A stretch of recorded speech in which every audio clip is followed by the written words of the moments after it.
사랑하는 초업제교회 성도 여러분, 유튜브 시청자, 구독자 여러분 반갑습니다. 김정빈 목사입니다. 간밤에도 평안히 잘 주무셨습니까? 오늘은 2025년 8월 7일 목요일 아침입니다. 오늘도 말씀으로 하루를 여시는 여러분들 되기를 바랍니다. 기도하고 말씀 묵상을 시작하겠습니다. 하나님 감사합니다. 간밤에도 지켜주시고 새날을 우리에게 허락하시니 감사합니다. 이 한 날도 주의 영광을 위해 사는 저희들 되게 하시고 또 그리하려고 말씀 앞에 섰사오니 오늘도 말씀을 묵상하며 주의 음성을 듣고 주의 뜻을 깨닫는 복된 시간이 되게 하여 주옵소서. 이 시간을 주께 의탁하옵고 우리를 죄에서 구원하신 예수님 이름으로 간절히 기도하옵나이다. 아멘. 함께 우리 찬송가 292장 주 없이 살 수 없네 고백하며 찬송 드리겠습니다.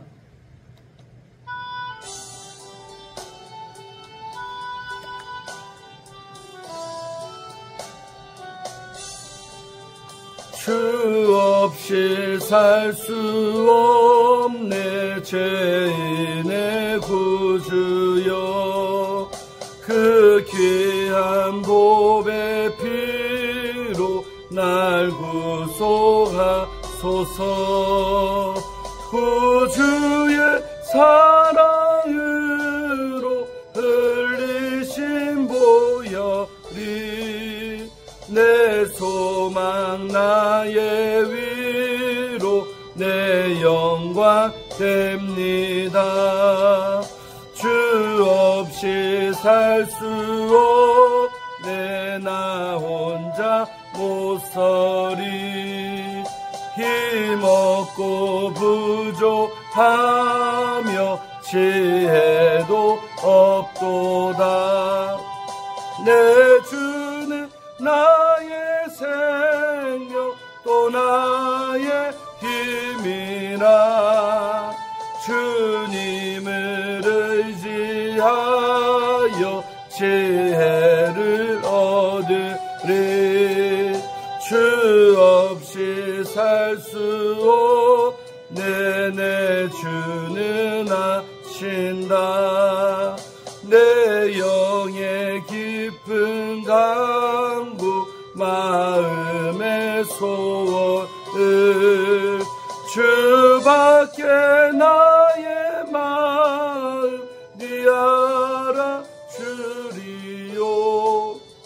내 마음 위로하사 평온케 하시네. 주 없이 살 수 없네 세월이 흐르고 이 깊은 고독 속에 내 생명 끝나도 사나운 풍랑일 때 날 지켜주시니 내 곁에 계신 주님들 힘이 됩니다. 아멘. 자녀의 고백처럼 주 없이 살 수 없다라고 고백하며 또 그렇게 살기를 주 이름으로 축원드리겠습니다. 자, 오늘 함께 말씀 묵상하실 본문 에스겔서 14장 1절부터 우리 11절까지 말씀 두 번 읽도록 하겠습니다. 이스라엘 장로 두어 사람이 나와 내 앞에 앉으니 여호와의 말씀이 내게 임하여 이르시되 인자야 이 사람들이 자기 우상을 마음에 들이며 죄악의 걸림돌을 자기 앞에 두었으니 그들이 내게 묻기를 내가 조금인들 용납하랴. 그런즉 너는 그들에게 말하여 이르라. 나 주 여호와가 말하노라.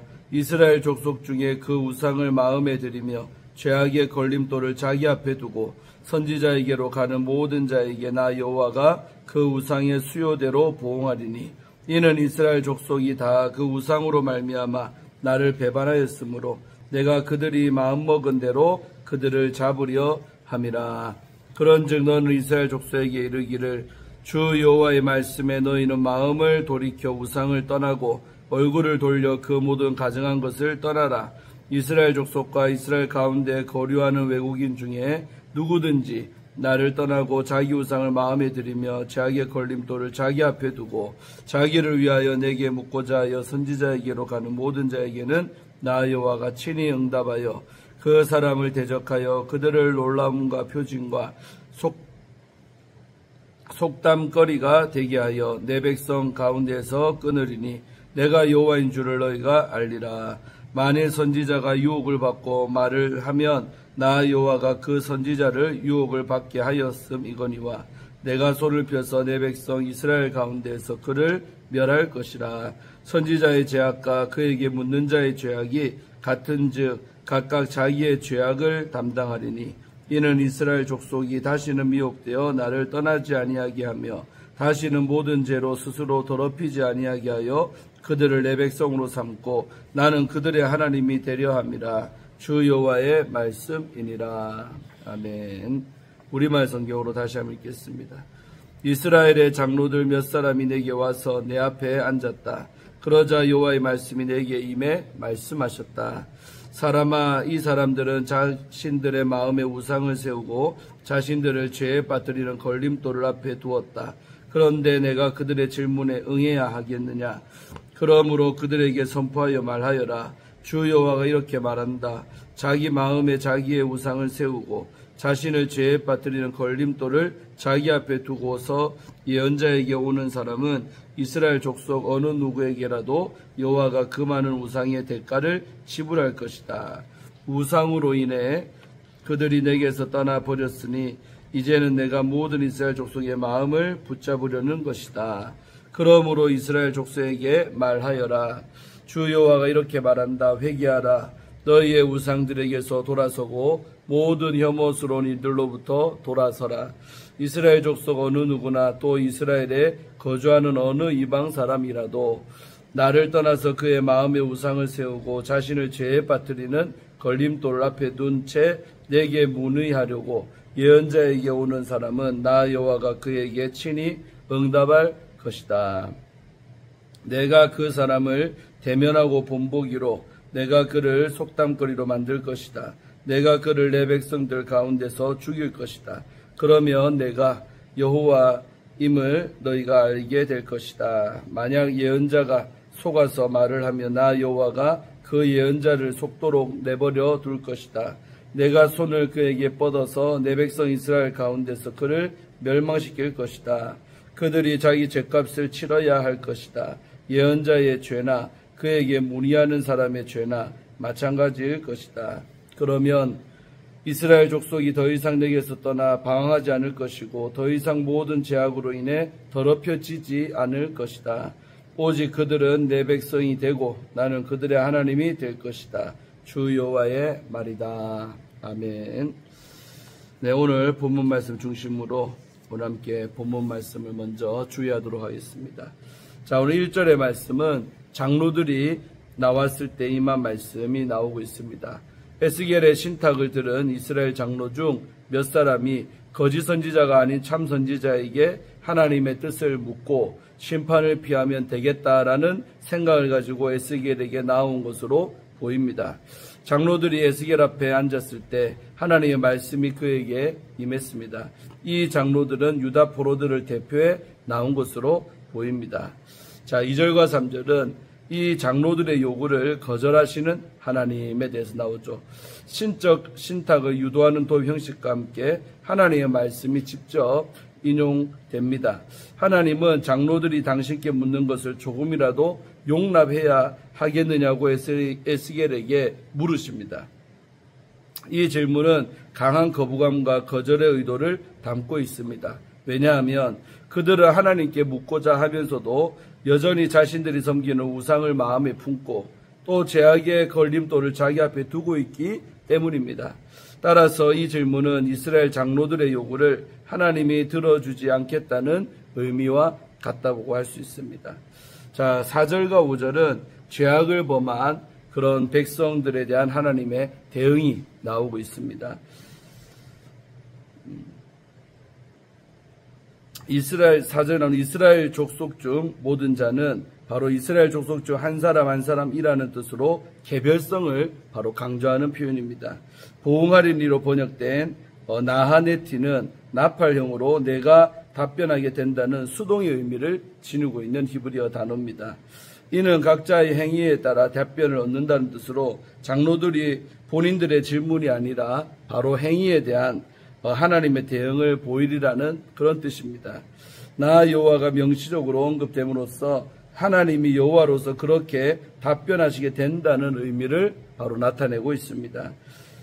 제약의 걸림돌, 이거는 히브리어로 미크숄 아보노라고 하는데 거짓, 재물, 거짓 선지자, 죄로 인도하는 지도자 등을 아우르는 죄로 이끄는 모든 요소나 대상을 가리키는 단어라고 할 수 있습니다.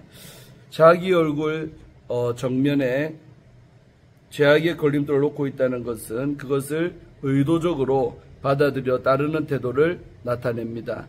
하나님이 이렇게 답변하시는 이유는 우상의 마음을 뺏긴 이스라엘 족속을 모두로 사로잡기 위함입니다. 개역 개정에 그들이 마음먹은 대로 벨리밤이라고 하는데, 이런 표현은 번역은 의미가 이렇게 모호합니다. 그래서 이 표현이 배반하였으므로, 또 멀어졌으므로, 히브리 나조루라는데 멀어졌으므로, 그래서 수식하기에는 구문론적으로 다소 어색한 위치에 있지만 또 이 문맥에서는 이 동사를 꾸미는 것으로 해석할 수가 있습니다. 좀 어렵죠, 여러분? 따라서 그들이 우상들로 인해 마음으로 나에게서 멀어졌다라고 번역을 할 수 있습니다. 그들의 마음이 우상으로 가득 차서 하나님이 계실 자리가 없어져가지고 결국 하나님에서 멀어졌음을 시사한다고 할 수 있죠. 개역 개정의 이스라엘 족속이다는 히브리어 본문상 5절 마지막 문장 끝에 등장하는 쿨람, 그들 모두 이를 반영한 것입니다. 그러나 이 표현은 하나님이 당신에게서 돌아선 이스라엘 족속을 다시 돌이키시려는 의도와 연결될 수가 있는 것입니다. 이 경우 그들 모두는 우상을 마음에 두고 자기의 걸림돌을 자신 앞에 둔 각각의 개인과 대비가 되며 하나님이 한 사람 한 사람을 모두 다시 붙잡으시겠다는 의미를 전달합니다. 이는 하나님의 애틋한 마음을 드러내고 있습니다. 자, 그 다음에 이제 6절은 죄와 완전히 단절하고 분리하라는 메시지가 나오죠. 하나님은 두 가지를 명령하십니다. 첫째는 돌이켜 우상을 떠나라입니다. 돌이켜로 번역된 명령형 우리 슈브는 회개하라는 의미도 담고 있습니다. 우리 호세아 14장 1절에 같은 단어가 나오는데, 이 문맥에서는 5절에 멀어졌다, 나조를 했죠. 멀어졌다. 이것과 대조를 이루는 의미로 돌아오라고 해석하는 것이 적절해 보입니다. 그리고 둘째로 얼굴을 돌려 모든 가증한 것을 떠나라 이다입니다. 모든 가증한 것은 앞서 언급된 죄악의 걸림돌과 짝을 이루며 동일한 의미를 지닌다고 할 수가 있겠습니다. 곧 하나님이 역겨워하시는 죄로 연결되는 모든 것을 가리킵니다. 이 명령은 자신의 정면에 놓고 따르던 가증한 것들에게서 이제 얼굴을 돌려 하나님께로 향하라는 그런 것입니다. 하나님의 뜻을 따르는 모습도 내포한다고 볼 수 있지요. 결국 하나님의 명령은 우상과 죄악에서 완전히 단절과 분리를 요구하는 것입니다. 자, 오늘 7절과 8절은 뭐냐? 심판으로 응답하실 하나님에 대해서 나오죠. 그래서 하나님은 누구든지 마음에 우상을 두고 있으면서도 단지 심판을 피하려는 생각으로 선지자에게 와서 당신의 뜻을 묻는다면 묻는 이의 상태에 따라 친히 답변하시겠다고 단호히 말씀하십니다.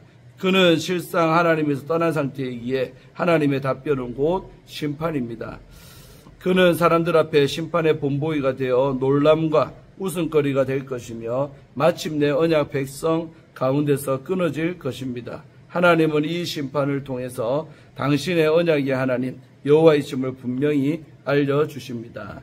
자, 9절과 10절은 각각 자기의 죄악으로 심판을 당함에 대해서 나오죠.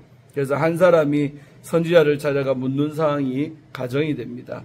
여기서 유혹을 받고로 번역된 우리 에예푸테라는 히브리 단어는 속임을 당하다, 속다라는 의미로 선지자가 자신의 생각에 속거나 묻는 사람의 요구에 이끌려 말하는 상태를 바로 가리킨다고 할 수가 있습니다. 하나님은 그 선지자를 언약 백성 가운데서 제거하겠다고 선언을 하십니다. 또 선지자와 그에게 묻는 자의 죄악이 동일하므로 각자 죄악의 결과를 감당해야 한다고 말씀하십니다. 묻는 자는 결코 선지자를 핑계로 하나님의 심판을 피할 수가 없습니다. 결국 그들은 각자의 죄악으로 인해 이스라엘 가운데서 끊어질 것입니다. 자, 마지막으로는 11절 회복을 위한 심판에 대해서 보도록 합니다. 하나님이 이렇게 철저하게 심판하시는 이유는 언약 관계를 회복시키기 위함입니다. 모든 미혹의 원인을 제거함으로써 이스라엘 족속이 다시는 하나님을 떠나지 않게 하고 또 죄악의 걸림돌에 걸려 넘어져 스스로 더럽히지 않게 하여 언약 백성의 모습을 갖추게 하시려는 것입니다. 그 결과 그들은 하나님의 백성이 되고 하나님은 그들의 하나님이 되십니다. 아멘. 자, 이제 이어서 오늘 마지막으로 우리 적용하는 시간을 갖겠습니다. 마음을 돌이키고 얼굴을 돌리라는 것을 한번 생각해 보려고 합니다. 사람들은 양다리 걸친 행동을 비난을 참 많이 하지요.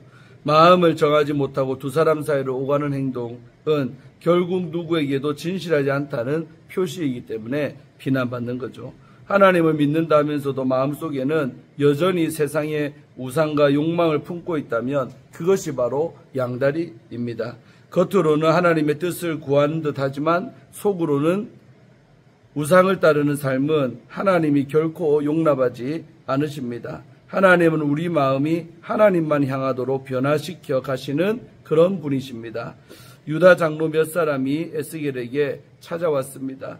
겉보기에는 하나님의 뜻을 구하는 듯 했지만 그들의 마음은 죄로 가득 차 있었습니다. 하나님은 그 모순된 태도를 지적하시며 그런 자들의 질문을 용납하지 않겠다고 단호히 말씀을 하십니다. 3절이었죠. 하나님은 사람의 중심을 보시며 마음 깊은 곳까지 꿰뚫어 보시는 분입니다. 누구도 하나님 앞에서는 숨길 수 없습니다. 그러므로 성도는 하나님 앞에 늘 진실해야 합니다. 정직하고 순결한 마음으로 하나님께 나아가십시다. 하나님은 우상 숭배의 폐해를 지적하시며 백성의 마음을 직접 붙드시기 위해 징계를 사용하겠다라고 하십니다. 4절과 5절에 나오죠. 그래서 백성은 우상으로 인해 하나님을 배반하고 있었고 그 배반을 돌이키기 위해 하나님의 징계가 임합니다.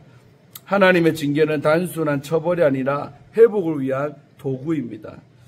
하나님은 우리를 더 가까이 두시기 위해 때로 징계하십니다. 그러므로 성도는 징계를 통해 하나님의 속 깊은 사랑을 발견해야 합니다. 우리의 마음을 되찾기 위한 하나님의 손길 앞에 순복하며 회복의 길로 나아가시기를 바랍니다. 하나님은 우상과 가증한 일에서 떠나라고 명하십니다. 떠난다는 것은 방향을 바꾸는 것이며 마음과 삶의 방향을 다시 하나님께로 향하는 일입니다. 6절에 나왔죠. 그래서 회개는 단순한 후회가 아닙니다. 삶 전체를 하나님께 다시 드리는 결단입니다. 그래서 제가 늘 말하지만 회개할 때 한자 쓰면 뉘우칠 회자 고칠게. 그러니까 뉘우치고 고치는 것이 진정한 회개다는 거예요.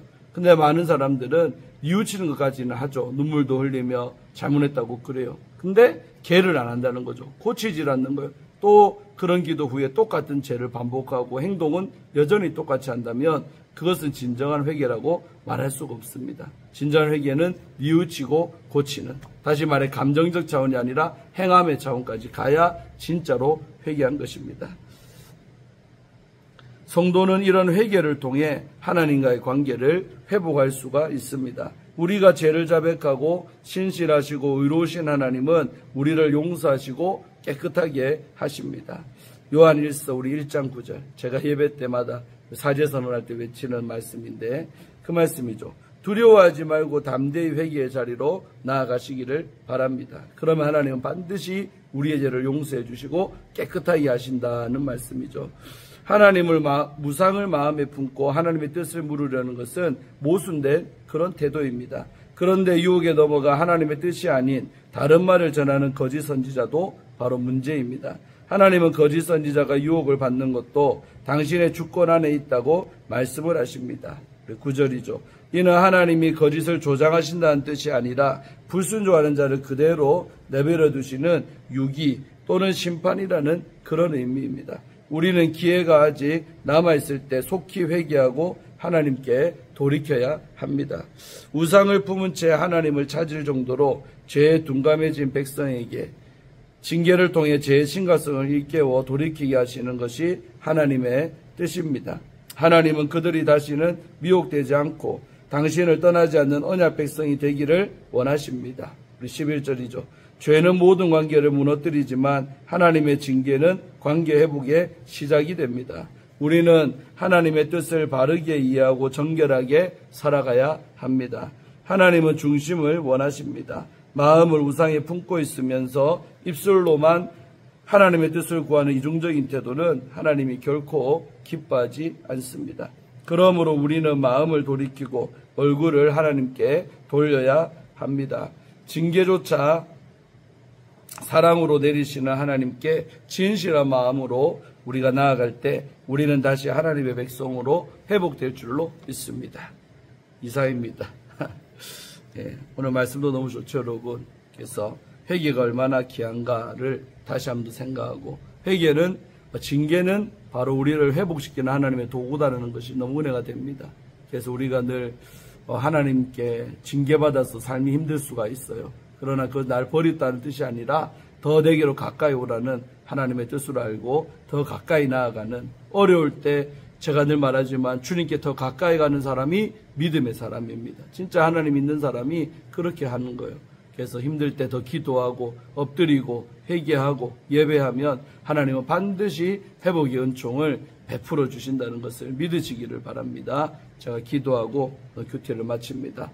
하나님 감사합니다. 오늘도 이 아침에 아버지의 말씀을 묵상하게 하시고 주님 말씀 앞에 서서 내 자신을 돌아보게 하시니 감사합니다.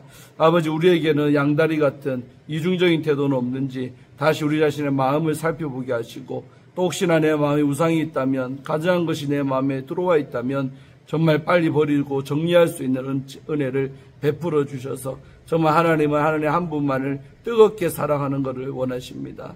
아버지, 그런 내 마음 상태가 되도록, 우상 숭배가 없도록 주님께서 역사하여 주시고, 또 내 자신도 제거하고 부서뜨리고 뽑아버리는 그런 작업들을 할 수 있는 은총을 베풀어 주시옵소서. 오늘 아침에도 귀한 말씀 허락해 주신 하나님께 모든 영광과 존귀와 찬양을 올려드립니다. 오늘 하루도 주의 영광 위에 사는 저희들이 되게 하여 주옵소서. 예수님 이름으로 간절히 축복하며 기도하옵나이다. 아멘. 할렐루야. 오늘 목요일 하루도 좋은 하루 되시고 내일 아침에 찾아뵙겠습니다. 샬롬.